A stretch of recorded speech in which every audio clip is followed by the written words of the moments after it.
Pastor Carlton Funderburke, fun name, recently apologized for a sermon that went viral. In this sermon, he went after members of his congregation for being cheap. Let me show you that video, and then we'll get to the apology.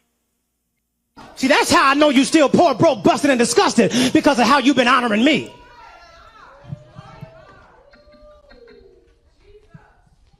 I'm not worth your McDonald's money. Come on. Come on. I'm not worth your Red Lobster money. I ain't worth your St. John knit. Y'all can't afford it no how. I ain't worth y'all Louis Vuitton. I ain't worth your Prada. I'm not worth your Gucci. You can buy a Movado watch in Sam's. Yes, you can. Yes, you can. And y'all know I asked for one last year. Here it is the whole way in August. I still ain't got it. Y'all ain't saying nothing. Let me kick down the door and talk to my cheap sons and daughters. I don't want to hear no more excuses about what y'all can't afford. You can't afford it because you don't see the value here. Y'all hear from y'all pastor and father, I'm over y'all. I'm over your cheap expressions. I'm not worth your McDonald's money? Yeah, bitch, I'd rather get a quarter pounder than listen to you cry about how you didn't get a new watch. Fuck off. I mean, again, this is ridiculous. Look, you might have noticed that younger people happen to be leaving religion. This is probably why. This, and of course, you know, you have the hateful pastors, and I'm not saying that all pastors are, of course, hateful. No, there's a lot of wonderful LGBTQ accepting churches and good people out there.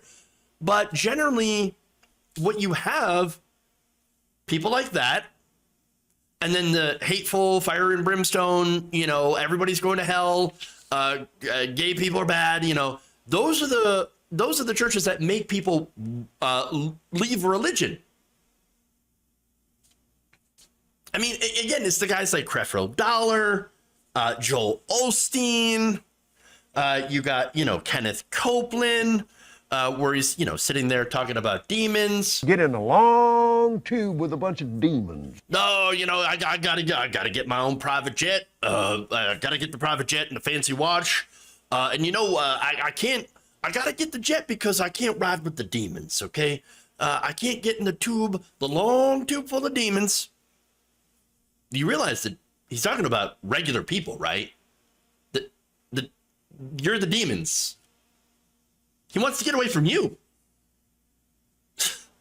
Again, these are the people, okay, that are the problem. Hey, you know what?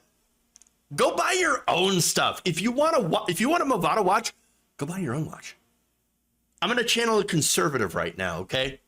Hey, pastor, get a job. Fill out an application, go to an interview, and get a job. Maybe then you might actually do something positive for your community instead of yell at them. Look, this guy is, to me, complete huckster, scammer, bullshit artist. You name it. I mean, honestly. Oh, what does God need with a fancy watch or private jet? Huh? What do they need with that? They don't need it. They don't. And by the way, do you know what the Bible actually says about material possessions? Turns out, Jesus is not a big fan of people having lots of material possessions. Weird. In fact, he advised the rich to give away all of their worldly possessions to the poor. And it also makes sure to remind people, hey, when you die, you can't take it with you. Just saying. Now, with that, he did offer an apology after all of this backlash. Let's take a look at that. I want to take this moment to address the now viral video clip of me from a sermon given August the 7th, 2022. Though there is context behind the content of the clip, no context will suffice to explain the hurt and anguish caused by my words. I've spoken to those I am accountable to and have received their correction and instruction. I have also privately apologized to our church, who has extended their love and support to me. I'm privileged to do life with them. The video clip does not reflect my heart or my sentiments toward God's people, yet that's not discernible in the clip. Therefore, I offer this sincere apology to you today. No context could erase the words I used. I apologize to all who have been hurt, angered, or in any way damaged by my words. Okay, I'm not buying it. Because you know what? I've seen a lot of bullshit in my life. And I know a bullshit artist when I see one, okay? But so here's what I love about it though. The hush tone. Hi, I'm deeply sorry to those that I've hurt. You know, I'm very, very humbled. And there's no context here that could erase the harm that I have actually done. No, well, he's right about that. Because look, I would wager that the person that he has hurt most is himself. I mean, this guy seems to have already been quite a big problem here, enough for someone in his congregation to film it and send it out on the internet. So yeah, and guess what? The world got to see this grift. Now, look, as far as the parishioners, what are you doing? Like, I feel bad for you. Why are you listening to this guy? I mean, seriously, the guy doesn't need a watch. He doesn't need a jet. What does God need with money? What does God need with a starship? Okay? No, he's simply using you for cash. That's what he's doing. Now, he is a very good performer, and I'll give him that. Very, very entertaining person, okay? And unfortunately, you have people who can talk very, very well.